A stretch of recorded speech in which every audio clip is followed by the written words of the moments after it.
Welcome to Off Panel.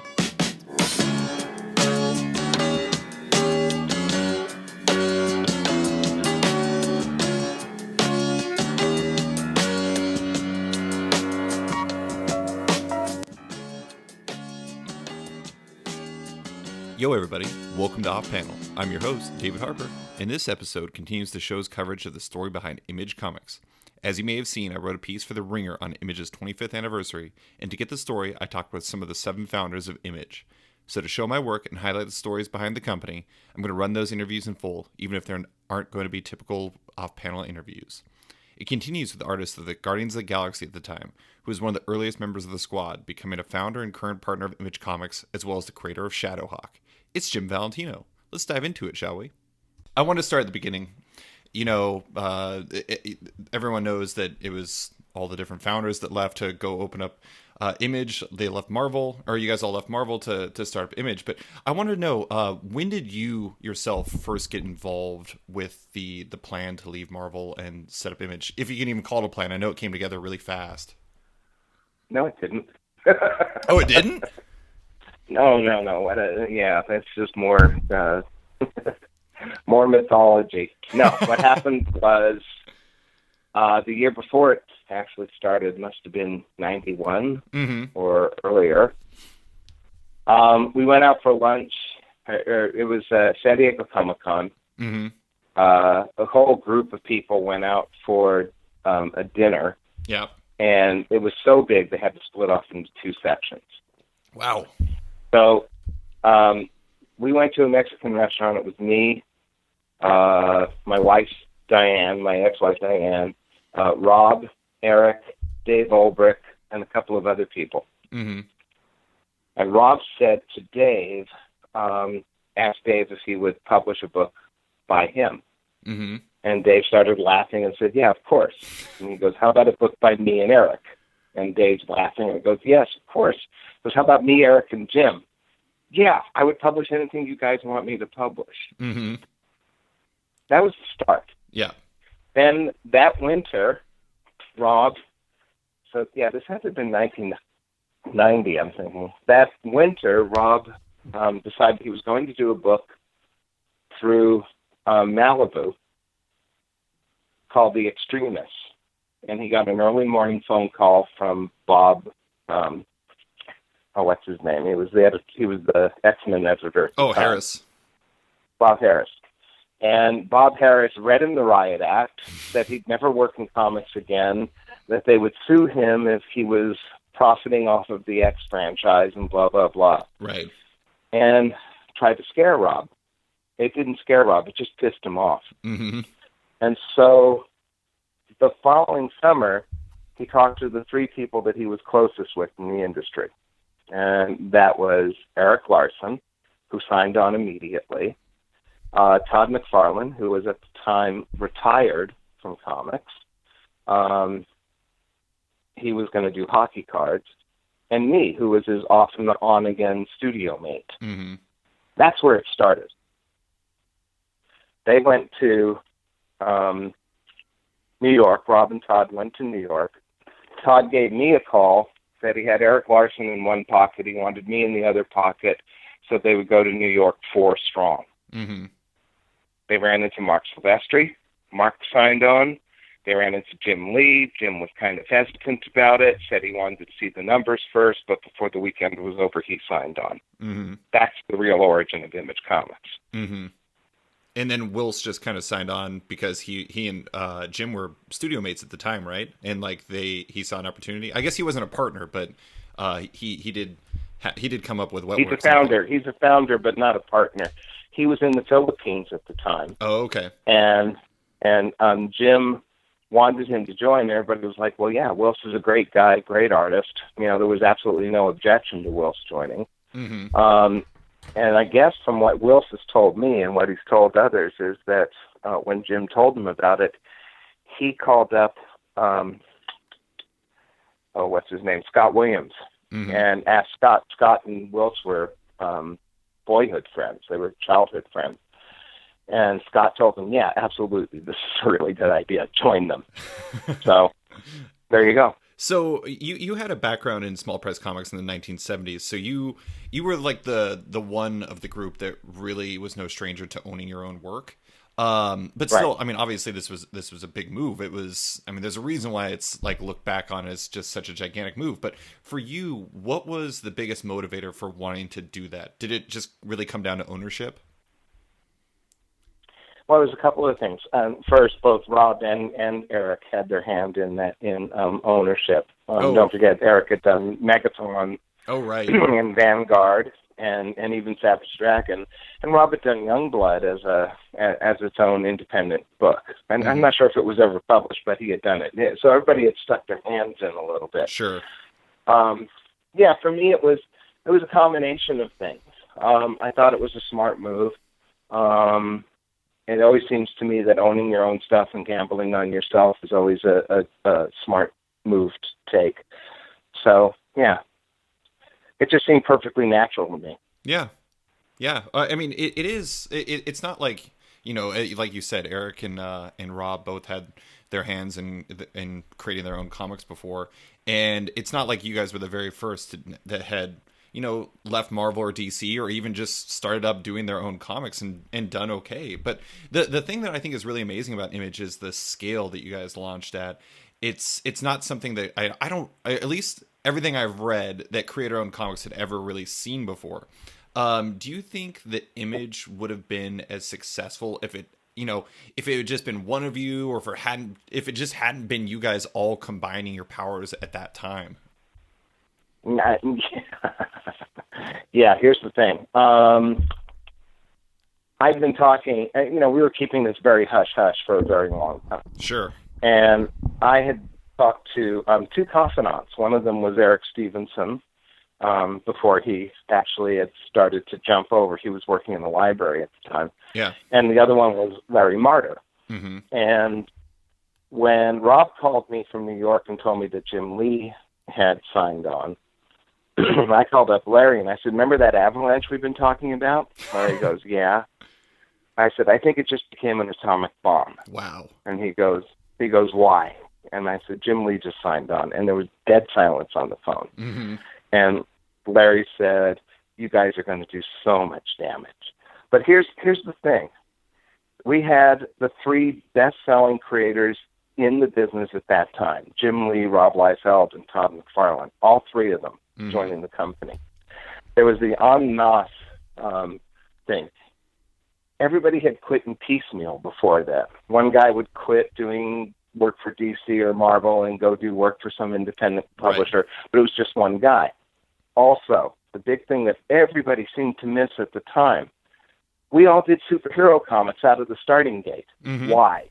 Because nobody wanted to see me do autobiographical comics, or Rob do a Western, or Todd do a romance book. Everybody wanted to see us do superheroes. Mm-hmm. If we were going to compete nose for nose, foot for foot, we had to compete on an even playing field. And in order to do that, we had to do superheroes out of the starting gate. It wasn't our intention for the company to be a superhero company. It was our intention to compete with Marvel and DC. And I think that's really fascinating because, like you're saying, I honestly don't think that's something people really realize, because they look at it, and I think a lot of people from the outside are like, oh, they're just doing what they know. But it's like, that actually makes a lot of sense as a strategic move, because if you guys, if you'd start off doing, an autobiographical work, or like you said, Rob was doing a Western or something like that, the books probably would have moved, but I don't think they would have moved to the same degree, because it's like, people know you guys for that type of work, and they can connect to it easier because they're like, oh my God, this is like the X-Men, or this is like, Spider-Man, and I know what this is like. So I don't know. I mean, it's fascinating. I think the perception is way different than what the reality is in that case. Yeah, I think what happened was, well, there were several things. We all saw the mistakes that everybody else made before us, and decided not to repeat them. We also set up the company in such a way that we could live with it, that the company was favorable to us and therefore favorable to anyone else who came into the company. We had a very long view. Also, the fact is that you had a bunch of guys who most artists, most creators are not real good at business. Mm-hmm. There were 6 of us that were really good at business. We got it right away. One of whom was incredible at business, that, of course, being Todd. So, it's like there were all these factors that came to play.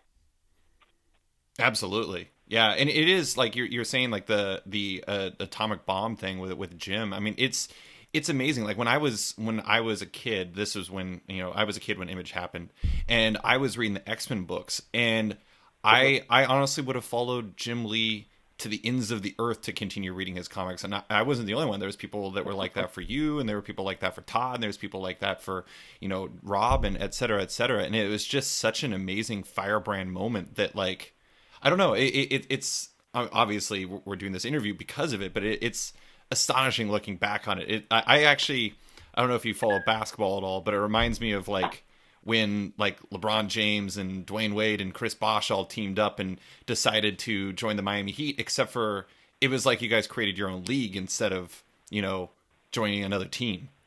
Just it's I liken it more to United Artists.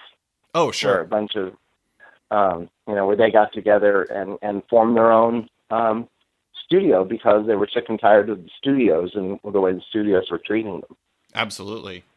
So I wanted to ask about, in the mid to late 90s, Image had gotten kind of a rap for having a house style. And you had kind of zigged when everyone else had zagged because you developed the non-line, and you had developed, like, you'd focused on getting other creators an opportunity to get the same deal that you and the rest of the founders had fought to develop with Image.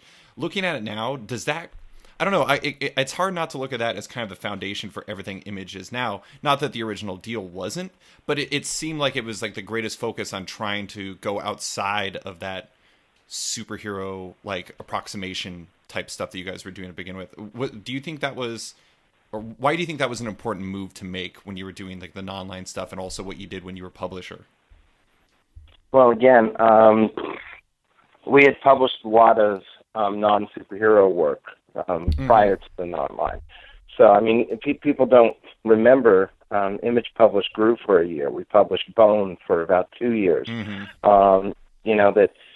So it wasn't like independent comics. Image launched Astro City, which is a superhero book, for sure, but different, you know.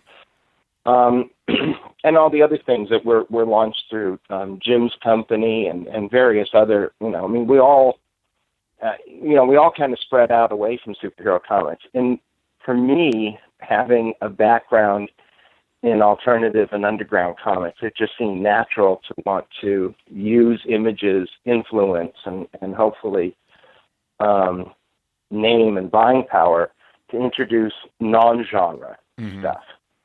And as far as its connection, to me being a publisher, it was the same kind of thing. When I took over as publisher, Image, and people don't remember this, Image was publishing a bunch of titillation books, which I found real offensive. Yeah. And I got rid of all of them in like one fell swoop, and I told the guys, look, I'm going to almost, burn the earth. I have a scorched earth policy. We're going to start all over because we can do better than this. Right. That's not why you guys got into business. Image should be better than this. So we started getting things like Brian Michael Bendis and Warren Ellis and various people like that. Eric Stephenson, who has taken over the company in the last several years and done a wonderful job, was basically my protege. So he grew up. He and I don't have exactly the same taste, but we're very, very similar, and we're both very strong about non-genre stuff. So when Eric came to work with me, it just got that much stronger, and we started getting more and more people, and that continued on through his administration. Looking back on it, I think this is one question I've never really known for sure, but when you guys started Image, you guys were making a creator-owned deal that worked for you guys. You guys were trying to have creator ownership. Was it always the intention for you to offer that to people like Dale Keown and like, Robert Kirkman, Brian Michael Bendis, et cetera? Was that always the intent to give people an avenue that you guys didn't have before Image? Yes. there were two things that were decided on in the very, very first meeting. First meeting happened February 1st, 1992, at Mark Silvestri's. He had a house on the beach in Malibu. Believe it or not. But that's very fitting. Yeah. Well, it was for him, if you know Mark. We decided two things. And these were self-protective as well. The first thing was that, excuse me, Image Comics Incorporated, we would incorporate 1 year later. Mm-hmm. And there's a reason for that as well. But Image Comics Incorporated would own nothing except the Image Comics name and logo. That's it. Mm-hmm. And the reason was there was nothing to fight about in case of divorce.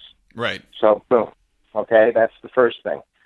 So that in and of itself states that whomever comes into the company will own what they create.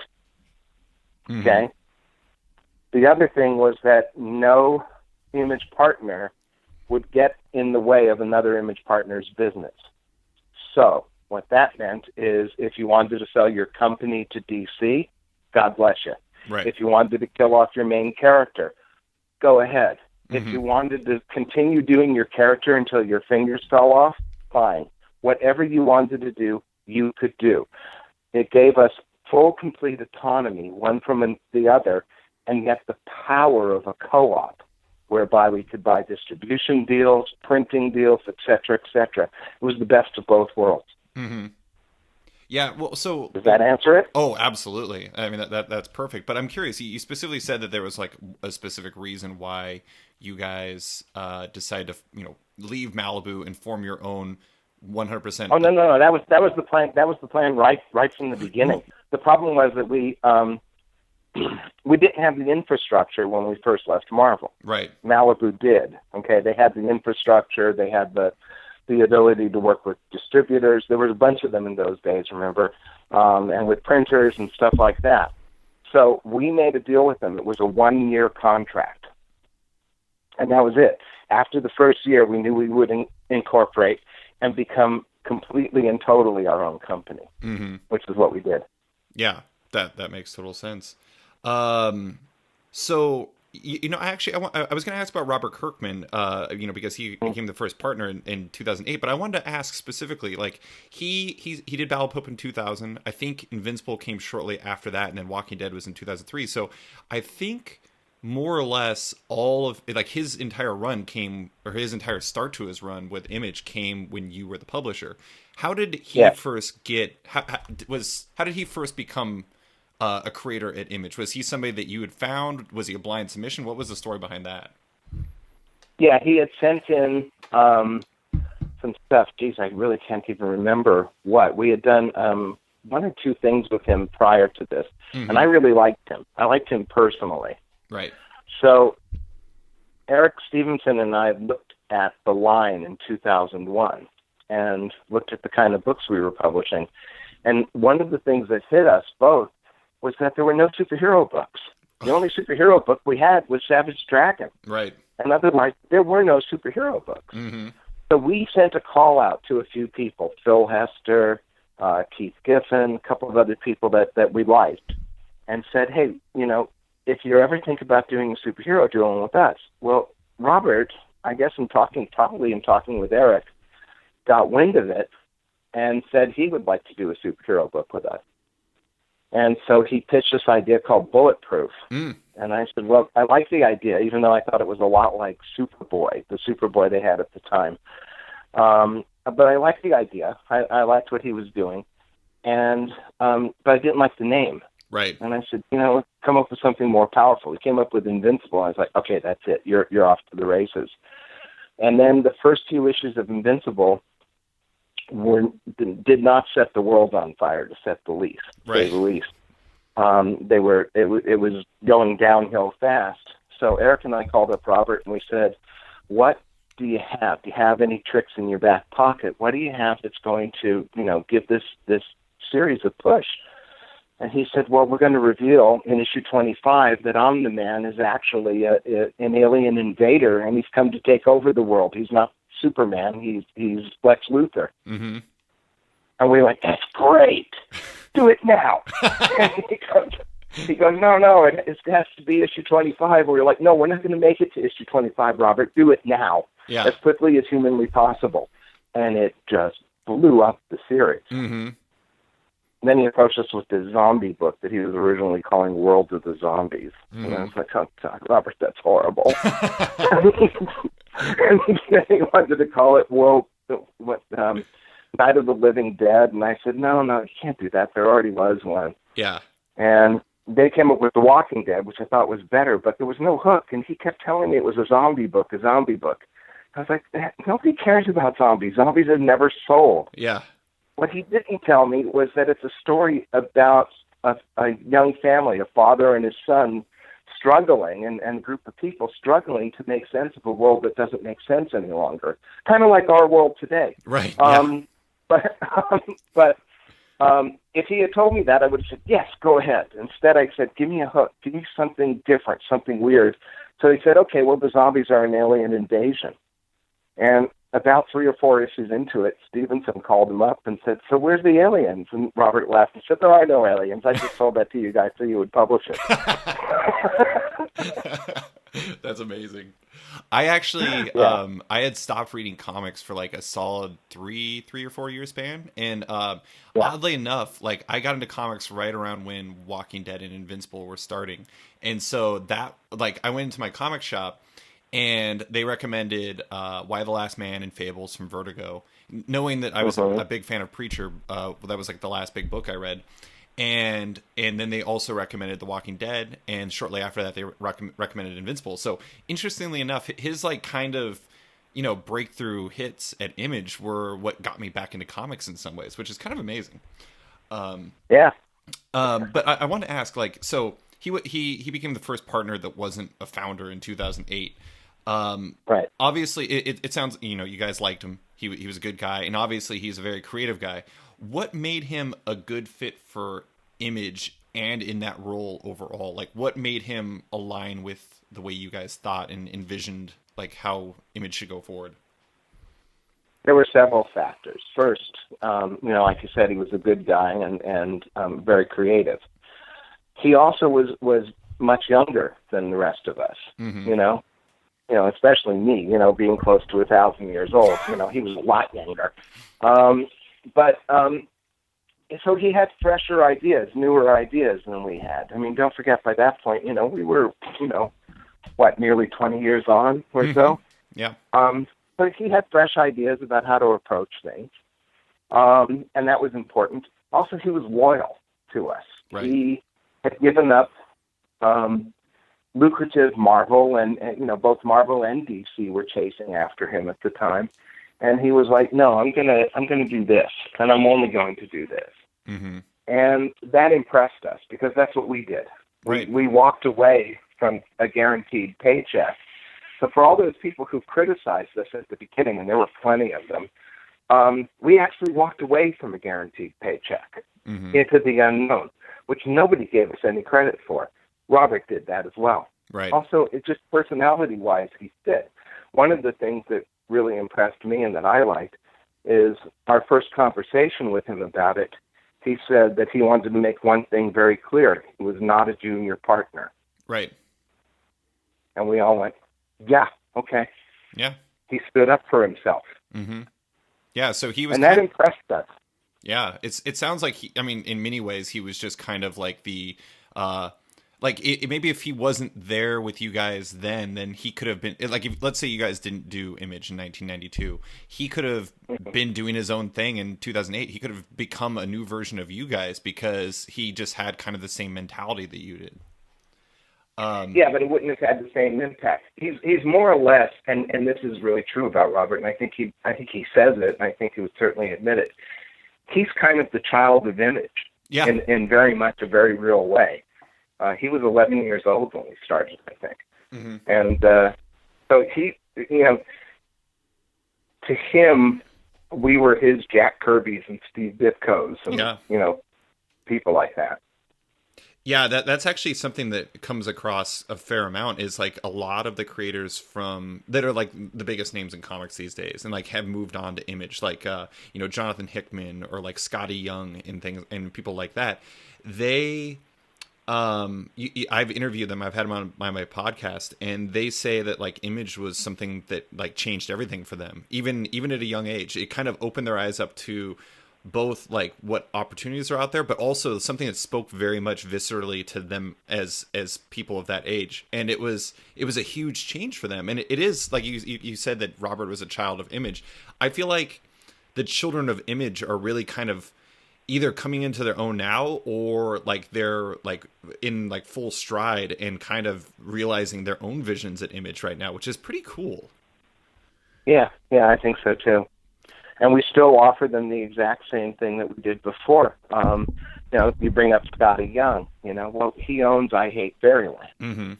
If it becomes a movie or a TV show or whatever, he's the one who profits off of it, and that's the way it should be. For me, Rob knew a few of these people. I'm not sure about the other guys, but I, being older than everyone else, I was friends with Jerry Siegel. Mm-hmm. I knew Jack Kirby. I knew all of these guys. And, I heard all of the horror stories for many, many, many years. Mm-hmm. So, we didn't want to do that to it just seems wrong, right? To do that to someone else.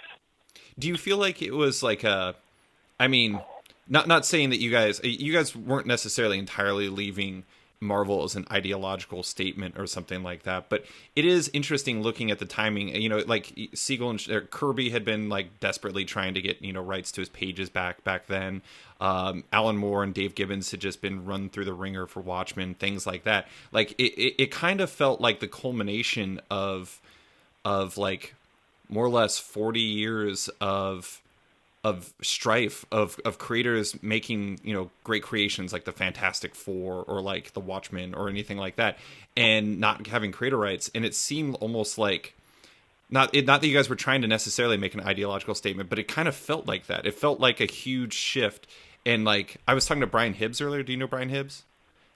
Sure, of course. Yeah, so I interviewed Brian for this piece too, and he was saying he was so into it because he was a huge Cerebus fan at the time, and he was Dave Sim was always going on about creator rights, and he felt like it was such an amazing strike for the good guys and for like the legacy of comics for you guys to do that. And I don't know, there isn't really necessarily a question there, but I guess was part of the move an ideological one, or was it more a business one?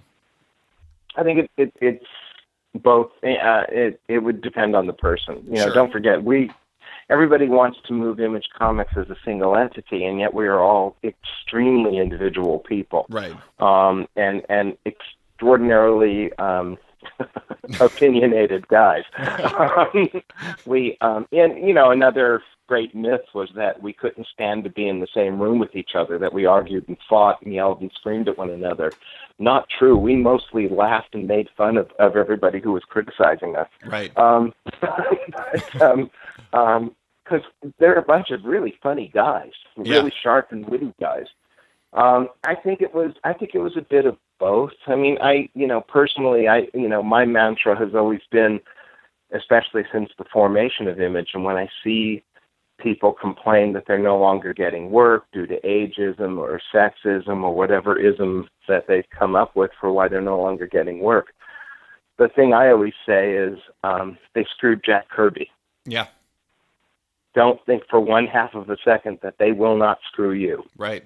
You may breathe rarefied air, to use Bendis' term, for a while, but eventually, you'll get cast aside because that's the way it is. But that's not necessarily untrue with creator-owned properties either. Mm-hmm. Everything has a half-life. So to some, it was philosophical. It wasn't to me. I loved my time at Marvel.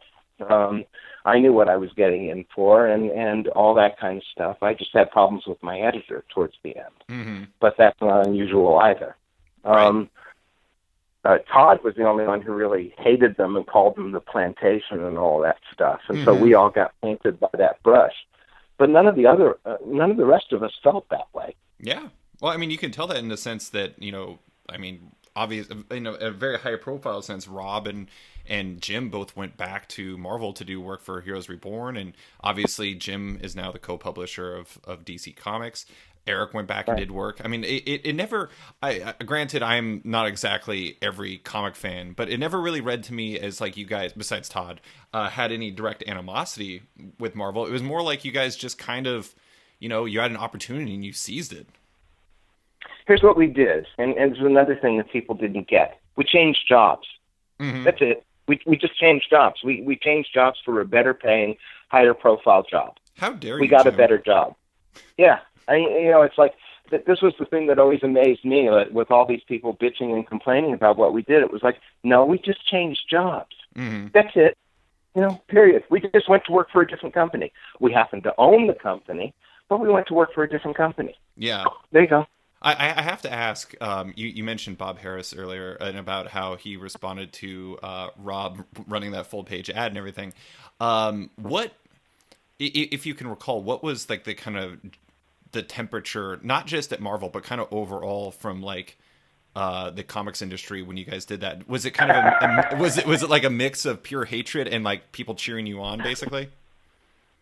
The ones who cheered us on were the ones who thought they might be able to get work with us, or that we were a rocket ship taking off and they wanted to jump on. Mm-hmm. Very few of them got what we were doing or agreed philosophically. Most of them lambasted us, and some still do, quite wrongly, I think. Mm-hmm. I love it when I see people even now saying, I don't like Image books. Really? Describe one to me. Yeah, exactly. But yeah, and we saw it mostly as jealousy. Yeah. Just sort of like, well, why does this bother you so much? Again, I go back to we just changed jobs.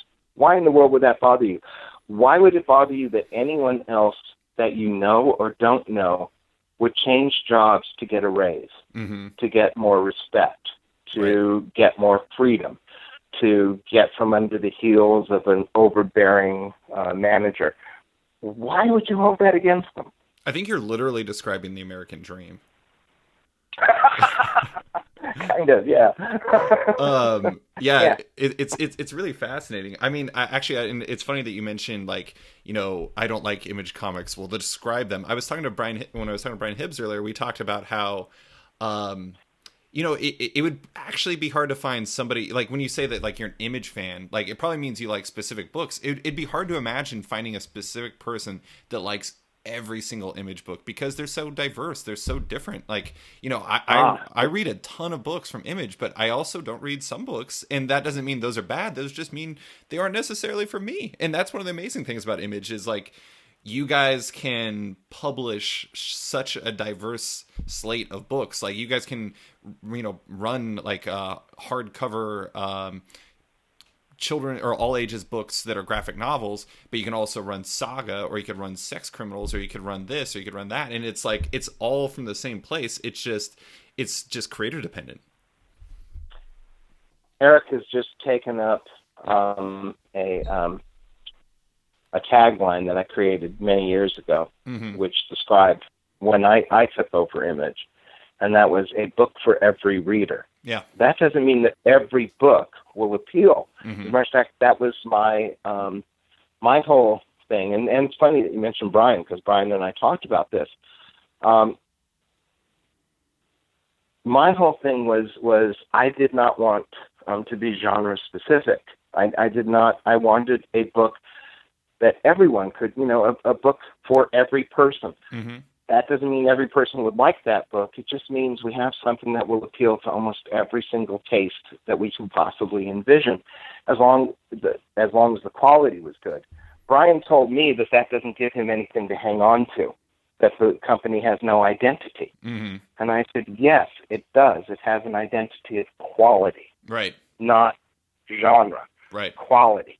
That's what we're looking at.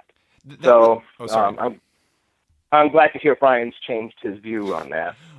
Well, that was one thing we actually talked about was like, what does the image eye mean? And to me, I actually think the image eye means a lot to people because I'm good friends with this one shop in Dublin that sells a ton of Image books, and I think they're an Image shop above anything else. And like to them, it's like they can sell an Image #1 to pretty much anybody because it's become synonymous with quality. It means you're going to be reading a good book. It's like the branding isn't superheroes, it's quality. And it's fascinating because like I actually think an interesting parallel with the way that the comic industry has went is TV, because it used to be just like you'd watch NBC or you'd watch CBS, or you'd watch this. That was that. But now everything is so fragmented and everything is the entire industry is so disrupted that it's like it's about like breadth. It's about finding like all those, finding a comic for everyone, because any type of comic could have an audience today. It's just not all comics are going to be massive, crazy successes, but you can survive on a different level than you used to. And I think that more so than any other publisher, I really feel like Image has tapped into that. For now, we've tapped into a digest, and everything's cyclic. Yes. So it took a long time to build up to this, to where we're going, and a lot of that has to do, with Eric choosing a lot of very good books, right? And some very good books coming out from everyone, I think. It's all cyclic. So for now we're doing pretty well, and I hope that continues for a long time to come. And I think the key to that is diversifying, and to use your TV analogy, it used to be there was nothing on TV but crap. Yeah. Now, because of independent television stations, I would say, things like Netflix and HBO and stuff like that, now you've got a whole plethora of really smart, good TV shows. Right. Where did this come from? This all of a sudden happened, But now you got things like Breaking Bad and Game of Thrones and, whatever, Westworld series and stuff like that. It may not appeal to your exact taste. I'm not a big fantasy fan, so Game of Thrones doesn't do a lot for me. Sure. But I recognize that it's a quality program, Yeah. So, so there you go. I mean, it's sort of that analogy more so than anything. I think the right thing for Image to do is to continue along a path of just quality creators. And that doesn't mean that they have to be famous creators, because we have given a start to more creators than probably anyone in the history of comics. Yeah, I mean, just look at Jonathan Hickman. He was a blind submission, which is unbelievable. Yeah. I mean, he came in from the advertising world and is now, I mean, he'd be on the short list for probably the most popular writers you can find in comics now. Robert Kirkman. Yep, absolutely. Yeah. It was a blind submission. I was actually, I wanted to ask about, I just have a few more questions for you. I wanted to ask about Eric, because we've talked about him a fair amount, but, Image, really has taken off, like, in terms of what, like, market share and kind of allure. Like, it's kind of propped back up from about 3.5% of the total market to almost around 10 quite often. And even beyond that, like, it seems like a lot of inroads have been made with, like, libraries and bookstores, which I know was a big focus for you when you were publisher too. But yeah, how important to the growth of Image do you feel he's been since he, went from, I know he was executive director before and he was kind of the second in command for a while, but how important to the growth of Image do you feel he's been over the past few years since he took over as publisher? Crucial. Crucial. Eric has done an amazing job. Mm-hmm. And somebody had asked me this recently about him and about his office, and I said our policy, as partners, is that we just kind of let him, we step out of the way. Yeah. And let him do his job. We trust him. Mm-hmm. And that's something that I think he appreciates, is that he's got the full trust of the partnership to do his job. Mm-hmm. But his contributions have been incalculable. Do you I guess that's one question I've always wondered. Like when you guys, you guys are all the partners. Do you is your role more like a board, like just kind of a general top level or 10,000 foot view type stuff? Like in the day-to-day stuff just falls down to Eric. Is that kind of how yes. the role works? Yes. Okay. I was always curious. It has to.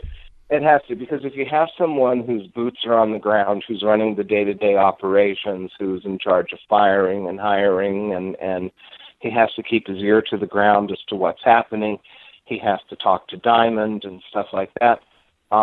You have to be able to trust that person, and you have to be able to give that person enough rope that they can do their job. Mm-hmm. Okay, and if you're going to micromanage them, they'll be utterly incapable of doing their job. Mm-hmm. And I think Eric proves that beyond the shadow of a doubt. So if there's a very large decision, like we have to renegotiate a contract, well, then he will, bring it to the board. The board will vote on it, and, we discuss it, and there you go. Yeah, I kind of feel like by doing that, by kind of like being hands off with Eric and everything like that, that's a good way to avoid, Image itself becoming like Marvel, because or like DC, because having too many cooks in the kitchen is kind of how you end up with homogenous comics, or like comics that are kind of editorially driven, and that's not something Image has. Image doesn't have editorial. Well, it couldn't, because our idea of editorial is to help a creator realize, their vision. Mm-hmm. And sometimes that means that you have a disagreement with the creator, and say, no, that's probably not the best way to go about it, and here's why. And then explain it to them. This is why, in terms of business, in terms of history, in terms of whatever, based on your experience. But we could never become a Marvel and DC because we don't own or control anything. Right. There've been a couple of times when we wanted to do an across the board, quote unquote, event. Right. Something interesting that would, earmark a certain month. I think one time we had an idea to make all the covers sideways. Mm-hmm. But everybody turned their book sideways. Half of the people said, "Yeah, that's kind of cool." The other half said, "Yeah, no way." And so that was it. Yeah. We just went, "Okay, what the hell? Not going to happen." So there's stuff like that. I think, yeah. So, we could never we could never do a rebirth event, to take the latest thing, right. That they've done. There will be no rebirth of Image Comics. It just isn't going to happen. Yeah, I mean, there could be a rebirth of, like, I don't know, like Invincible did, like, the whole, like, reset thing where they went back to, like, the beginning of the story and everything like that, and that was something you could do, because that's what Robert and Ryan Ottley and Cory Walker can choose to do with their book. But right. you can't force them to rebirth. It must be rebirthed by the creator himself. Correct. So absolutely. So the last couple questions. Do you think this is a purely hypothetical question, but do you think something like Image could happen again, or was it very much something that required those players in that marketplace and all of the different variables to be in line at that time? You have to remember what sales were like during those days. There were a lot of speculators, and of course it was false sales. And we all knew that. Everybody in the industry knew that. People were buying cases and cases of books to set aside so that they could send their kids to college. Right. And we all knew it was ridiculous. Everybody in the industry knew it was ridiculous. What had happened was the card speculators had destroyed that market and then come into the comic book market thinking they could make a very fast buck, turning them over very quickly. Didn't quite work out for anyone except for the publishers, who made, a truckload of money. Mm-hmm. So you have to remember that sales were huge in those days. Yeah. Every Image book that launched for that first year, no Image book launched under 500,000 units. Mm-hmm. None. Crazy. Everyone expected mine to be the lowest seller, but mine actually was not the lowest seller. And I launched at 750,000 units. Mm-hmm. Todd and Jim and Rob launched over 2 million units. Yeah. I mean, it was insane. Yeah. So that gave us the working capital and, more importantly, the clout to do what we did. Okay? So does that exist today? I don't think so. Yeah, I don't think so. Yeah, it seems like it was a very specific alchemy that was required to make that a possibility. Yeah, here's the 3 ingredients you needed. You needed the super large sales. You needed the super large stars. you know, and those would be the big three, I think, more than anything. And you needed guys who were not just good creatively, but also good business-wise. Mm-hmm. I don't see that. Yeah. You know, maybe I'm wrong. I just don't see it. You know, not to say that it couldn't happen. I just think it's very unlikely at this point. Yeah, I agree. So last question. How do you see Image's role today in the comics industry versus when it started? Do you feel like that's changed at all, or do you feel like it's still much the same? It's the same, only different. Right. To quote John Lennon. We're still the number 3 publisher. Mm-hmm. We have quite a different face, quite a different look. We are still the same in the sense that we have opened our doors to other creators and given them the same deal that we have. So in a lot of ways, it's still the same, but it has progressed and moved on with the times. Right. And that's a good thing. We haven't stayed stagnant. We haven't tried to do the same book or the same thing. And, you know, and I'm not putting down either Marvel or DC. I mean, they know where their bread is buttered, and they do that. DC much more so than Marvel has done, you know, a lot of very good things. The Vertigo line, you know, Karen's line in Vertigo, and, you know, all the various things that they have tried to do over the years has been very good, very progressive. And, you know, there's nothing wrong with catering to a niche. You know, there's nothing wrong with the X-Men. There's nothing wrong with Spider-Man. There's nothing wrong with Superman or Batman. I think they're all great, and I think creators who want to do that, they have a venue, if they're good enough, to be able to do that, and there's nothing wrong with that at all. Yeah. Image is a place you go where you gamble. You take a risk coming to Image. You know, so the question is do you have the stuff? Do you have the juice to be able to do that? And do you have the balls? Mm-hmm. And that's a question that only one person can answer. Right.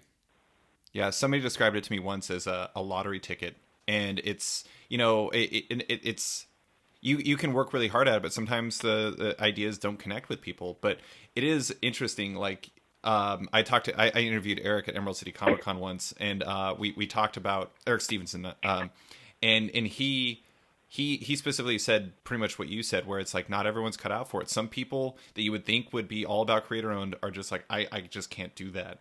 And others, like, you know, he specifically brought up John Layman and Rob Guillory with Chew, and about how like that was a weird as hell book, but they had a vision for it and they made it work. And like, that's, I don't know. I mean, in some ways that's kind of like an odd like Kickstarter to, in my eyes, it's kind of an odd Kickstarter to like this current like run of Image Comics, because if you can do a book about a cannibal FDA agent during the chicken apocalypse, I think you can do pretty much damn near anything.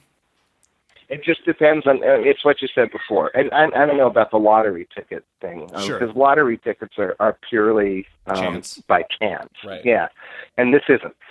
But, however, one thing that the next big thing is nothing like the last big thing. Right. You know? And that's proven, I mean, you brought up Sue. There was many, many years ago, this guy that everybody liked him. He just popped up all of a sudden. Nobody had met him before. He came from animation.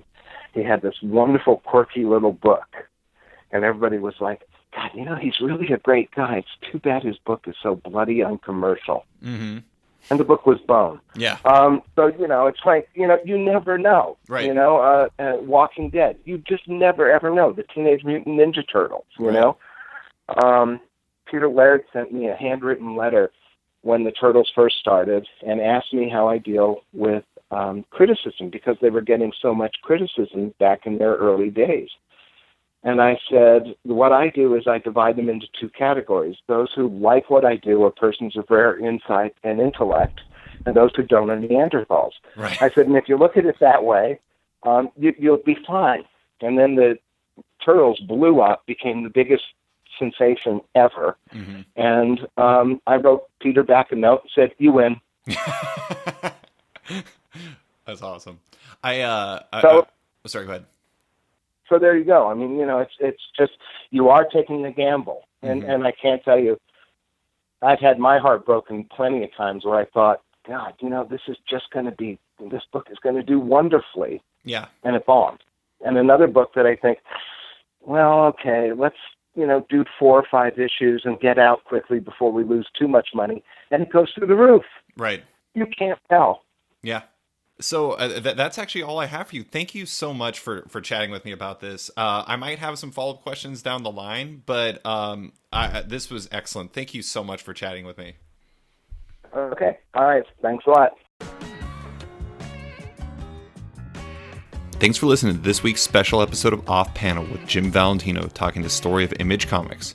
You can find the article on the history of Image that this interview led to at The Ringer. Don't forget to like the show on Facebook at /sketched, that's SKTCHD, follow it on Twitter at @sketchcomic, or follow me at @slicefriedgold. Want more from Off Panel? Subscribe on iTunes or Stitcher and give the show a rating or review while you're at it.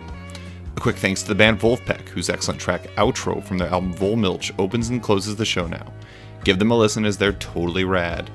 Thanks for listening, and tune in next week for another episode.